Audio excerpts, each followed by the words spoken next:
Oui, bonjour, frères et sœurs. J'aimerais parler de la tentation et particulièrement de la convoitise de la chair. Donc, même si l'ennemi enveloppe ses poisons dans du beau papier, l'issue, c'est la mort, la destruction. On est bien d'accord, hein? Et c'est tellement bien enveloppé que des fois, on a du mal à croire que c'est lui qui est derrière. Bon, donc déjà, je vais, comment dirais-je, donner certains passages, mais aujourd'hui, ce que je vais lire va être surtout dans Proverbe 6, versets 6 à 30, 24 à 35. Donc là, je cite les passages et après, je vais lire surtout. Vous lirez le reste à la maison euh, personnellement, mais là, je vais lire le chapitre 6.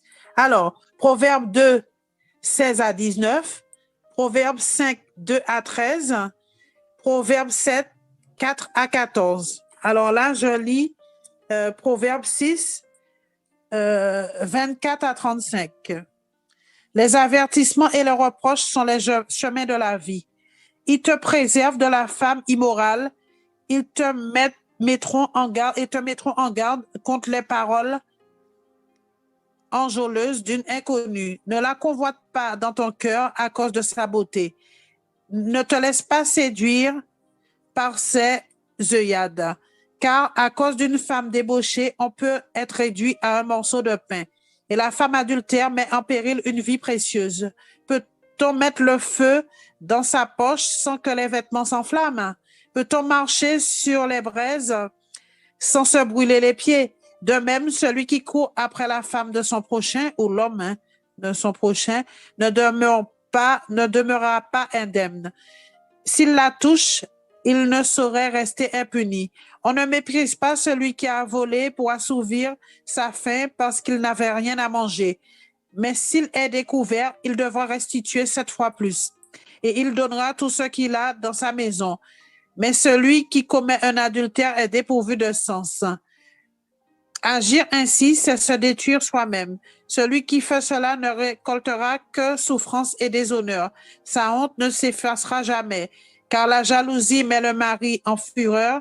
Il sera sans pitié au jour de la vengeance. Il ne se laissera apaiser par aucune indemnité. Il, il ne l'acceptera pas, même si tu multiplies les présents. Donc, ce que je veux dire, c'est que pour un petit moment de plaisir ou voilà, où on succombe à la tentation, ça peut être fatal. Les conséquences peuvent être désastreuses pour une vie, pour toute une vie. Voilà. Que Dieu vous bénisse. Amen, amen, gloire à Dieu. On laisse la parole de sœur Aïcha. Si tu as un verset à nous partager pour nous encourager mutuellement. On te laisse la parole. Moi, je vais partager en Matthieu 12, verset 28. Venez à moi, vous tous qui êtes fatigués et courbés, sous un fardeau, et je vous donnerai du repos.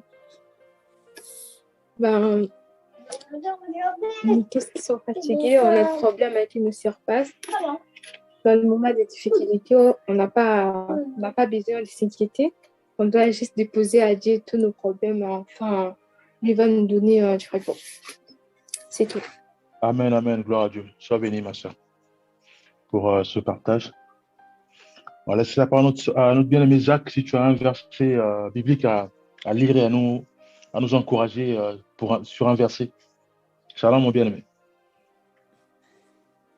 Bon, je pense qu'il doit être soit dehors ou il y a du bruit autour de lui. Bon, je vais partager. Romains 10, verset 1.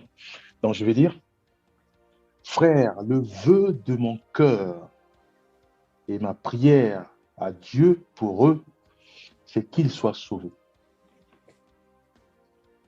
Et bien aimé, un chrétien ou une chrétienne a un seul but. Le but d'un chrétien ou le but d'une chrétienne, c'est qu'il soit sauvé. Et effectivement, pour arriver à ce but, il y a un grand travail à faire. Et effectivement, le travail à faire, c'est quoi? Tout a été fait par Jésus-Christ sur la terre.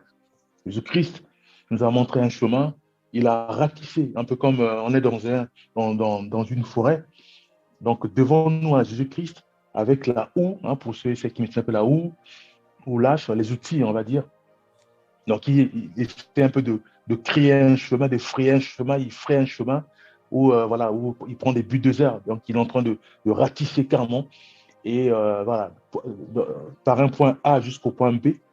Et effectivement, derrière lui, on a un grand chemin, en fait, qui fait crier dans une forêt. Et Jésus-Christ, maintenant, qu'est-ce il nous dit? De suivre simplement le chemin que lui, il a déjà tracé. Puisqu'il est de l'autre bout là-bas, en fait, il nous attend. Donc, nous, on est encore au point A, mais lui, il est déjà au point B. Et donc, nous, on doit suivre uniquement son chemin. Pourquoi? Parce qu'il faut arriver au point B. Mais c'est quoi le point B? C'est juste le salut de l'âme. Donc, pour qu'on soit sauvé. Mes bien-aimés. Alors, qu'est-ce que Jésus-Christ l'a fait? Jésus-Christ, lui qui est la parole, fait chair, il nous a tout montré. Donc, il nous a parlé, il nous a sanctifié à travers sa parole, il nous a expliqué les choses, comment faire pour arriver au point B, comment faire pour être sauvé. La première des choses, c'est quoi? Il nous demande simplement d'obéir. Donc, il y a l'obéissance, d'obéir au Seigneur, d'obéir à Dieu, d'obéir à sa parole. C'est la condition, la première condition. Donc, c'est d'obéir à notre Seigneur. Donc, si Dieu nous dit de ne plus mentir, de ne plus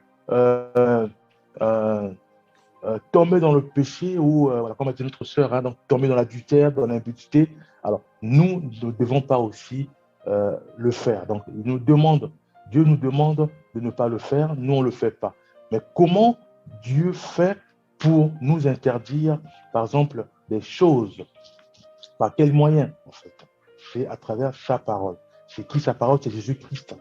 Voilà, la Bible dit que la parole s'est faite chair, donc c'est Jésus-Christ qui est la parole. Et la parole, on sait tous que c'est la Bible. Le fait de lire avec l'aide du Saint-Esprit, Dieu nous inspire, Dieu nous révèle les choses cachées à ce moment-là. On continue encore à creuser dans la parole du Seigneur et à voir comment il est bon, comment il fait toutes choses à merveille pour que nous puissions mieux tracer ou mieux parcourir le chemin que lui a déjà tracé, qui est Jésus-Christ, pour arriver au point B. Mes bien-aimés, Jésus-Christ nous demande d'obéir, l'obéissance. Et aussi, il nous demande d'avoir la foi. Donc, nous avons l'obéissance à sa parole et il nous demande aussi d'avoir la foi. On doit avoir la foi en lui. Ça veut dire quoi? Ça veut dire qu'on ne peut plus aujourd'hui, dans la forêt, par exemple, prendre un autre chemin. De toute façon, il n'y a pas de chemin. Donc, prendre, par exemple, d'autres arbustes, non, ça ne sert à rien, puisqu'en fait, il y a déjà un chemin qui est déjà tracé par Jésus-Christ. Nous demandons d'avoir la foi. Nous devons avoir confiance en Jésus-Christ. Donc, marcher sur ce chemin-là aveuglement, sachant que voilà, ce chemin a été tracé par Jésus-Christ. Et nous, ce qu'on doit faire, c'est simplement de suivre aveuglement ce chemin pour arriver au point B. Donc, nous devons avoir la foi en Jésus-Christ. Nous devons avoir la foi en lui.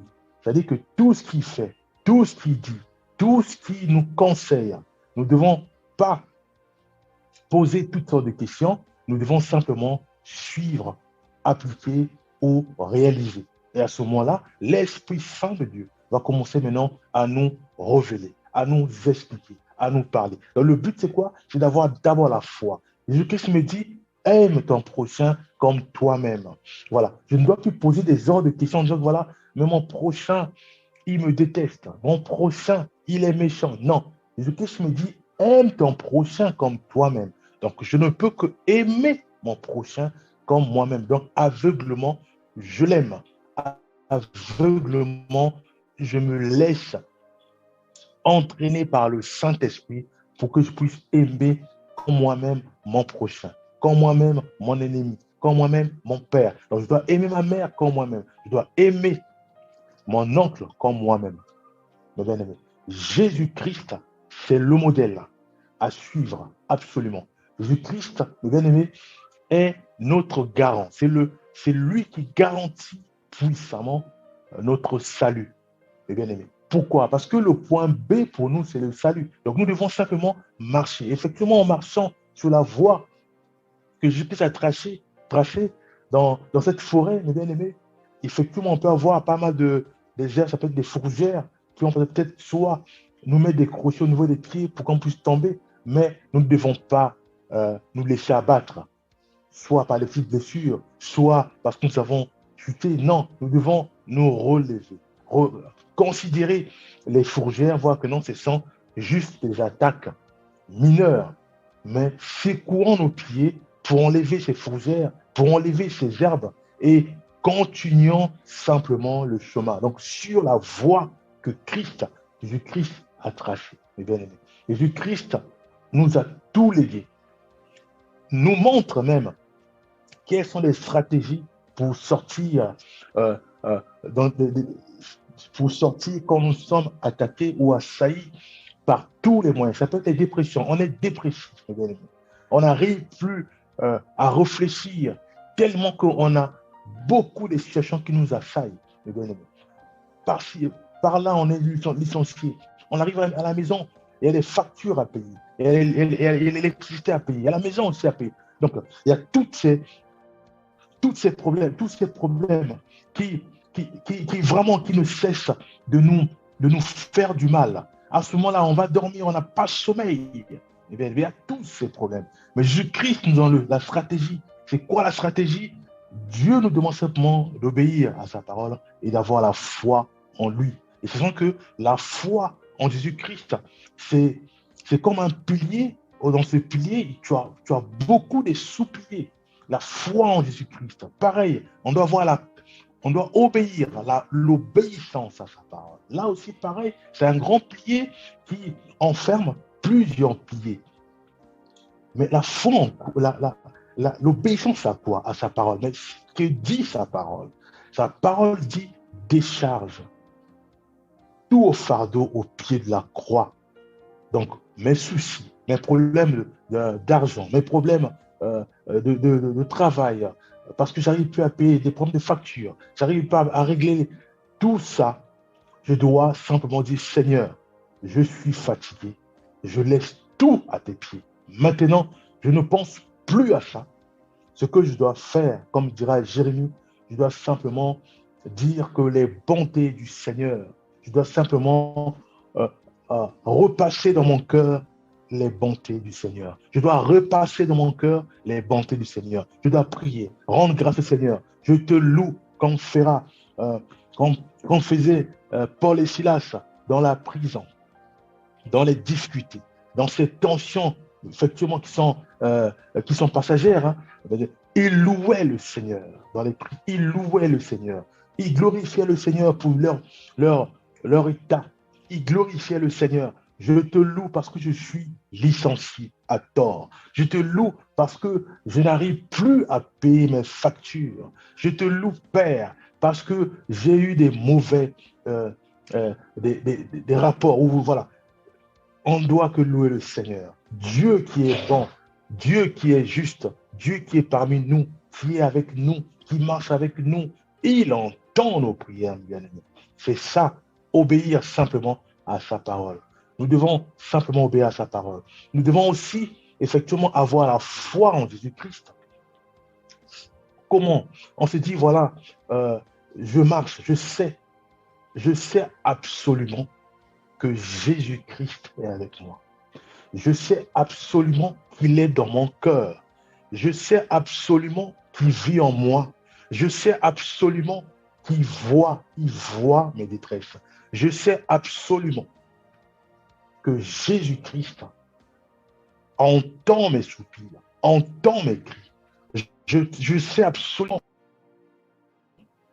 qu'il va me secourir, mes bien-aimés. Donc, malgré la fourgère dans la forêt, sur le chemin qu'il a tracé ou dont je suis en train de suivre, mais je sais que cette fourgère, ces herbes qui m'ont fait tomber, n'est que passager, mes bien-aimés. C'est des petits bobos, on va dire. Mais nous devons nous relever, mes bien-aimés. Nous devons nous relever, même si on n'a rien, nous devons nous relever et continuer le chemin. Continuer à lire la parole du Seigneur, continuer à soupirer au Seigneur, continuer à louer le Seigneur, continuer à espérer, à dire ceci, que ça tarde ou pas, Jésus-Christ est avec moi. Il voit ma souffrance, Il voit mes désirs. Il voit oh combien je crie à lui. Il voit oh combien je tombe, je me relève. Il voit oh combien je suis assailli par toutes sortes de problèmes. Il sait. Mais je dois simplement dans mon cœur louer le Seigneur, dire que tu es bon, tu es juste, et je crois en toi. Je sais, et je sais absolument que tu vas m'aider à arriver au point B. Le point B, c'est quoi? C'est le salut, mes bien-aimés. C'est le salut, mes bien-aimés. Donc voilà les stratégies que Dieu nous donne. Il nous dit simplement, malgré la guerre, malgré les tensions au travail, malgré les tensions au sein de la famille, malgré toutes sortes de problèmes, je dois simplement obéir à sa parole. Je ne dois pas me laisser entraîner par la colère. Je ne dois pas me laisser entraîner par la tristesse. Je ne dois pas me laisser entraîner par la peur. Je ne dois pas me laisser entraîner par, par toutes sortes d'angoisses, mes bien-aimés. Je dois simplement dire que l'obéissance vaut mieux que les sacrifices. Je dois lire sa parole, voir qu'est-ce qu'il me dit dans sa parole pour que je puisse en sortir de ces détresses, sortir de ces soucis, sortir de cette spirale de difficultés. Lire sa parole, obéir à sa parole. À ce moment-là, lui, à travers son Esprit Saint, va commencer maintenant à nous aiguiller, à nous orienter, à nous fortifier. Effectivement, tu me diras, mais il n'y a pas de rapport. J'ai perdu un travail. J'arrive pas à payer le loyer, mais tu me demandes d'aller lire la parole du Seigneur. Il n'y a pas de rapport, mes bien-aimés.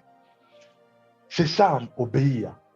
Obéir à sa parole. Simplement, obéir à sa parole. Lire sa parole et dire, Seigneur, maintenant j'ai lu ta parole.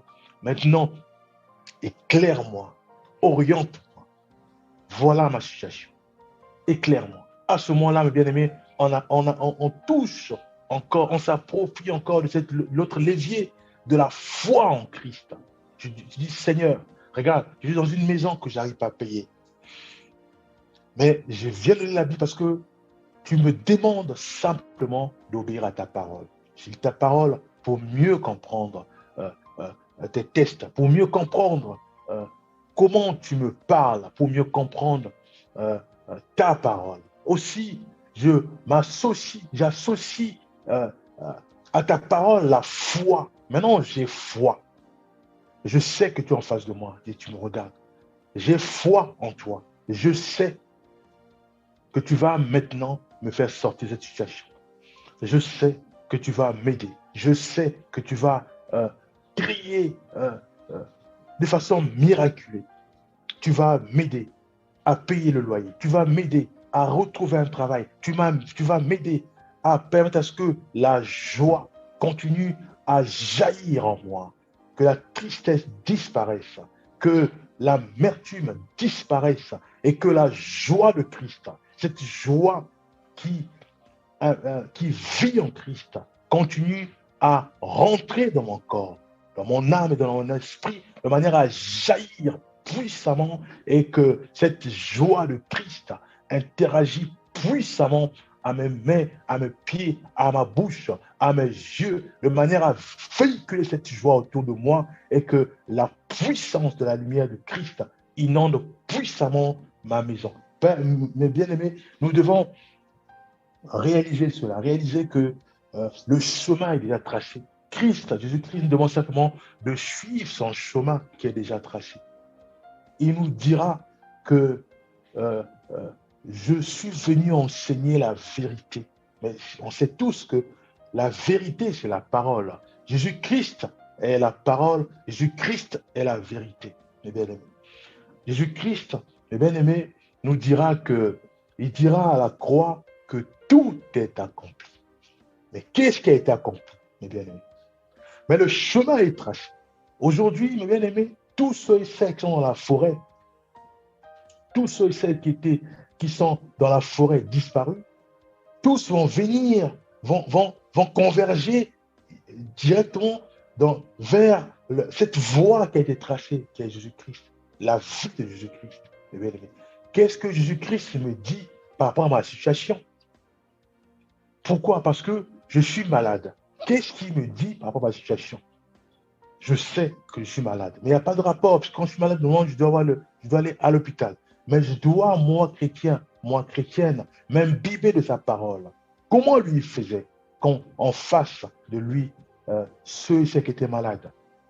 Voilà, je m'approprie de sa parole. Je lis, je vois les histoires de la femme perte de sang. Je vois la vie lépreux. Je vois l'enfant épileptique. Je vois toutes sortes de maladies. Je dis, ah, la foi. La foi. Je m'associe. Je prends maintenant l'autre levier qui est la foi en Christ. Et à ce moment-là, je dis, Père, je sais que tu es avec moi.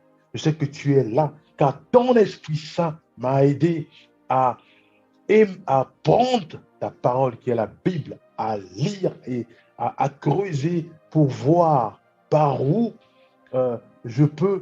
par où se trouve ma situation, moi qui suis malade. Et là, tu m'as parlé, tu m'as révélé, tu m'as montré les histoires. Et effectivement, tu m'as encore parlé de la foi en Christ. Je sais que si je manifeste une foi ferme en Christ, oui, tout est possible. Maintenant, je m'associe à toi. Je m'associe avec l'Esprit Saint de Dieu. Maintenant, je crie vers toi afin que tu puisses m'aider à être totalement guéri de ma maladie. Ça peut être le cancer, ça peut être le diabète, ça peut être les maladies du sang, des os, ça peut être toutes sortes de problèmes. Mais j'ai foi. Je sais que par mes yeux, par ma force, je ne peux rien faire. Mais je sais simplement que toi, tu as déjà tracé un chemin. Car tu es mon Dieu. Tu as déjà tracé un chemin. Tu es mon Dieu. Maintenant, aide-moi à être totalement guéri, à être totalement restauré. Mais bien, c'est ça. Donc, on a sa parole. On a l'obéissance à sa parole. Et on a la foi. Nous devons, mes bien-aimés, l'utiliser au maximum, développer l'obéissance à sa parole. Donc, lire sa parole, cogiter sa parole, méditer sa parole, appliquer sa parole, mes bien-aimés. Pareil pour la foi. Nous devons, malgré les tensions difficiles, malgré les situations qui ne terminent pas, nous devons garder la foi. Nous devons se dire que Jésus-Christ est avec moi. Quand je dors, il est avec moi. Quand je me réveille, il est avec moi. Et quand je me mets debout, il est toujours avec moi. Mes bien-aimés, nous devons manifester une foi ferme. Une foi ferme à notre Seigneur et Sauveur Jésus-Christ. Mes bien-aimés, si nous suivons son chemin, si nous suivons les traces de notre Seigneur, oui, sûrement que nous allons arriver au point B, qui est le salut, mes bien-aimés. Alors, si, au contraire, nous voulons maintenant suivre notre propre chemin ou suivre les chemins d'autres stars, ça peut être les stars à la télé, les stars, les célébrités, à ce moment-là, non, nous allons suivre, comme on l'a dit, que nous suivons des aveugles, mes bien-aimés. Nous devons suivre notre Seigneur qui est le modèle. Nous ne devons plus suivre des personnes. C'est pour ça un chrétien ou une chrétienne suit uniquement Jésus-Christ. Un chrétien ou une chrétienne n'a plus de stars. C'est seul Jésus-Christ qui est notre modèle, bien-aimé. Parce qu'il a déjà créé un chemin jusqu'au ciel, bien-aimé. Jésus-Christ est venu sur la terre. Une lumière est venue sur la terre. Et la terre était ténébreuse. Donc en fait, on était déjà mort. Il est venu et par l'œuvre de la croix, une lumière a quitté la terre, donc le ténèbre, jusqu'au ciel. Et cette lumière est restée. La lumière est restée comme un pont entre les ténèbres qui est la terre et le ciel. Cette lumière est restée. Et nous qui sommes dans les ténèbres, ce que nous devons faire, c'est simplement suivre la lumière qui est restée. Venir vers la lumière et suivre verticalement la lumière pour arriver au ciel, qui est le salut, mes bien-aimés. Voilà un peu l'image de Christ, mes bien-aimés. Donc nous devons, mes bien-aimés, malgré les tensions, malgré la famine, malgré la dépression, malgré les difficultés, nous devons réaliser deux choses. L'obéissance à sa parole. Parce que Christ nous a beaucoup enseigné sur la terre. Christ, il s'est humilié. Donc, ça veut dire qu'il a traité tous nos problèmes.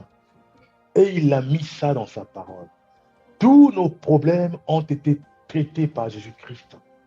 Quel problème n'a pas été traité? Eh bien, tu n'as pas à manger. Christ l'a traité. Il a traité ce problème. Tu as des problèmes de tension, problèmes de dépression. Christ l'a traité, mes bien. Problème de manque de foi. Jésus-Christ l'a traité. C'est pour ça que nous devons nous imbiber de sa parole, creuser sa parole. Dis, Seigneur, inspire-moi. Voilà ma situation. J'arrive pas à prier. Alors, dis-moi dans ta parole, par où tu as traité ce problème, où tu as dû régler le problème de la prière, parce que j'arrive pas à prier. À ce moment-là, nous lisons la parole du Seigneur. L'Esprit Saint de Dieu va nous inspirer. Christ a traité cela. Aussi, nous devons nous imbiber de la foi en Jésus-Christ. La foi doit rester intacte. Elle doit rester intacte, cette foi. La foi en Jésus-Christ. On me dit que tu n'auras rien. Tu pries, tu n'auras rien. Je peux que garder ma foi en Christ. Donc, malgré les tribulations, malgré toutes sortes d'insultes ou de moqueries, mais je dois garder ma foi ferme en Jésus-Christ. Mais c'est quoi la foi, mes bien-aimés? La foi à la parole, mes bien-aimés. Mais c'est quoi la foi à la parole? Jésus-Christ dit simplement que si tu respectes ton père et ta mère, tu seras heureux sur la terre. Donc, je crois en ça. Donc, je dis yes à cette parole. Et à ce moment-là, maintenant, je m'aligne à cette parole et j'obéis à mon père, j'obéis à ma mère, si et seulement si, voilà, il m'oriente sur les chemins en rapport à la Bible. C'est-à-dire, mon père, s'il me dit, pardon, d'aller voler, je ne peux pas obéir à ce moment-là, puisque si ton père, on m'a même dit d'aller voler, sachant que c'est la parole interdit cela, donc je ne peux qu'obéir à la parole et non à mon père dans ce point-là, puisque on maîtrise la parole du Seigneur, on connaît la parole du Seigneur, on sait que la voie que mon père m'envoie pour le vol, ce n'est pas la voie de Jésus-Christ. Donc à ce moment-là, je reviens pour m'aligner à la voie de Jésus-Christ. Mais si mon père m'envoie, par exemple, aller faire des courses, et que je reviens, il m'envoie pour aller faire des courses, je ne peux pas bouder. Je ne peux qu'aller parce que la Bible me demande d'obéir à mon père et à ma mère, mes bien-aimés. Voilà. Et à ce moment-là, il y a une bénédiction qui accompagne. On me dit, je serai heureux, voilà, je vivrai longtemps sur la terre. C'est ça, avoir la foi en Jésus-Christ qui est la parole. Donc, avoir la foi à la parole du Seigneur, mes bien-aimés. Voilà un peu ce que je tenais à partager. Voilà, sur la foi et sur l'obéissance.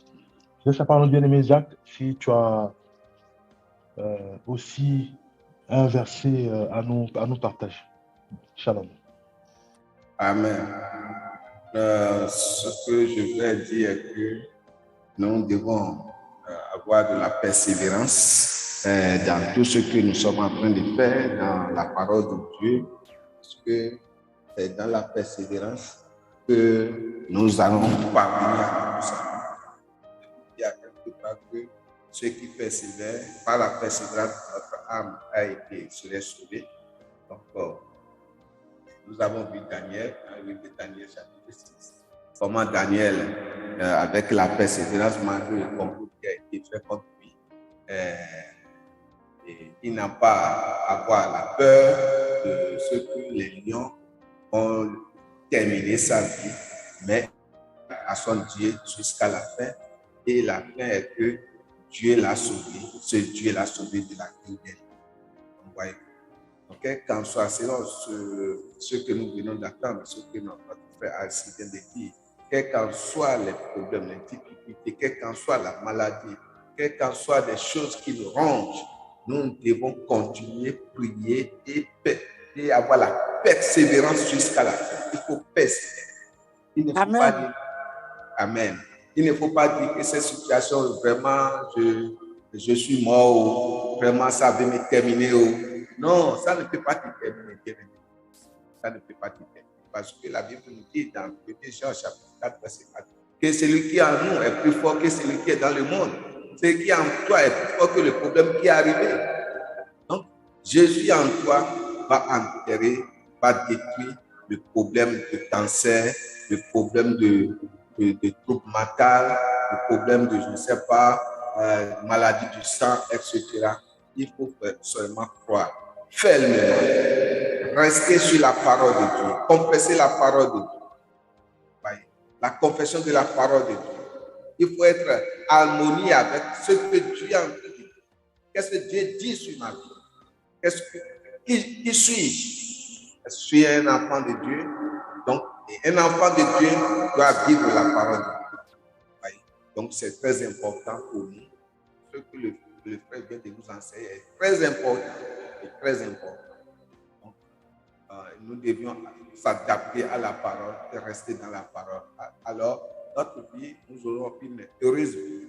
Et les difficultés, tout ça là, ça va passer et notre vie continue dans le Seigneur. Merci. Voilà ce que je peux comprendre.